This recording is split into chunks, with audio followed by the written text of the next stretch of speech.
La veritat és que la idea de fer un observatori socioambiental és pràcticament simultània en els debats que van donar lloc a la declaració de Menorca Reserva de Biosfera. És una coincidència que es veu molt clara a les jornades de Llatzeret, on per primera vegada el 1989 es parla dels reptes de conservació i desenvolupament que té Menorca, quan apareix també la necessitat de disposar d'informació pròpia a nivell insular. És una necessitat que després, més endavant, coincidirà, descobrirem que coincideix amb allò que dèiem funció logística de la reserva de biosfera. És a dir, que no només és un experiment local, sinó que hem de saber recollir informació científica rellevant per utilitzar-la com a ensenyament, com a lliçó de cara a generacions futures i de cara a altres llocs. Llavors, des del primer moment, la gent que treballa en el medi natural denuncia que no existeix informació adequada per fer un seguiment dels problemes que tot el creixement econòmic de Menorca dels anys 80 va crear en el medi natural. I això dins la secció de Ciències Naturals, de l'IME, especialment a través de la posició, de la demanda de persones com Joan Rita o Guillem Orfila, queda plasmat amb la idea que va agafant forma la terminologia d'observatori ambiental o del medi natural. Però també és cert que des del punt de vista de les ciències socials, de la informació sobre economia i societat, hi havia un altre tipus de problemàtica, i era que Menorca, encara a finals dels anys 80, tenia una informació balearitzada. És a dir, la diputació franquista era balear, l'estadística era balear, i no teníem informació rellevant sobre Menorca dins el món econòmic i social. Llavors, des de la secció de Ciències Socials de l'IME, havia posat damunt la taula la necessitat de construir indicadors d'àmbit menorquí. I això, des del punt de vista d'economia, ho havia, diguéssim, demanat o s'havia posicionat molt clarament en Guillem López Casasnovas o, per exemple, en temes més socials, en Jaume Mascaró, i totes aquestes persones van crear la necessitat d'algun projecte sòlid. Llavors l'IME, en un moment determinat, m'encarrega jo el disseny d'aquest observatori socioambiental que posarà l'IME al servei de la reserva de biosfera. La declaració de reserva havia estat d'alguna forma un èxit de tothom, però la proposta havia nascut dins l'IME i la pregunta que es feia a l'IME és ara què podem fer nosaltres per contribuir en aquest projecte. Llavors és quan neix la idea de ens encarreguem de posar en marxa un observatori. Com veus, va ser un producte de moltes complicitats que es van seguir produint. En el moment de dissenyar aquest observatori, persones com Santiago Udaeta, per exemple, posen de manifest el valor que cada vegada estan agafant a principis dels 90 els sistemes d'informació geogràfica, que és una aposta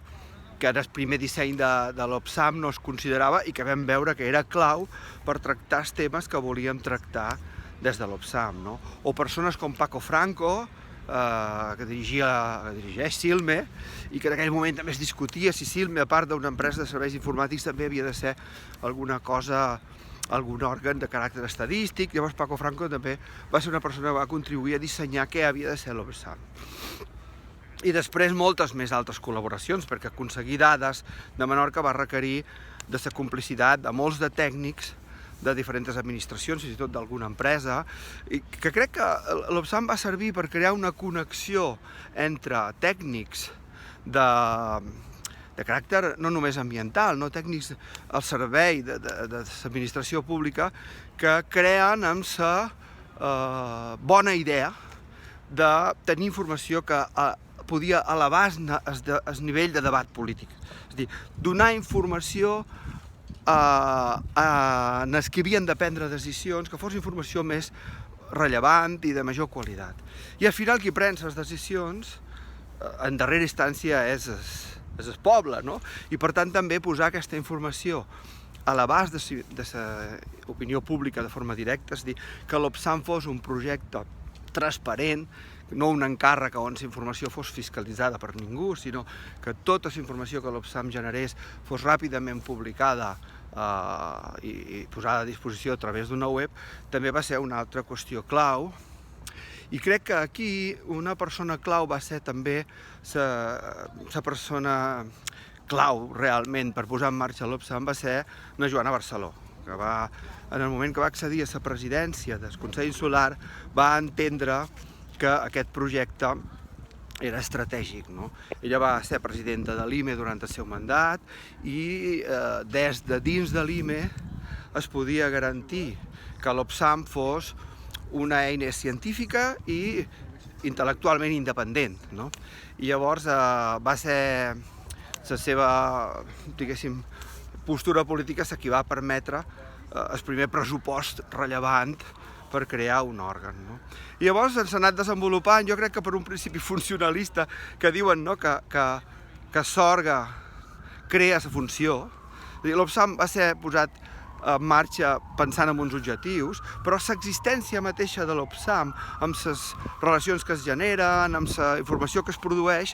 va demostrant nous objectius. És a dir, que l'existència d'un òrgan, i no només d'un projecte que té un principi i un final, un òrgan que està en marxa de forma permanent, és fonamental, perquè aquest òrgan va descobrint noves necessitats,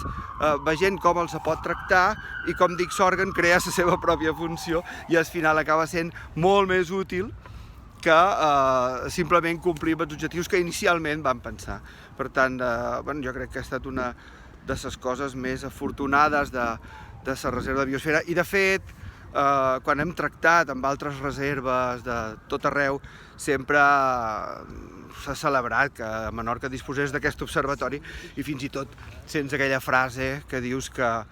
molt sovint, no?, de que si no existís l'Opsam l'hauríem d'inventar, ara que hi sabem com és d'útil i com és de necessari.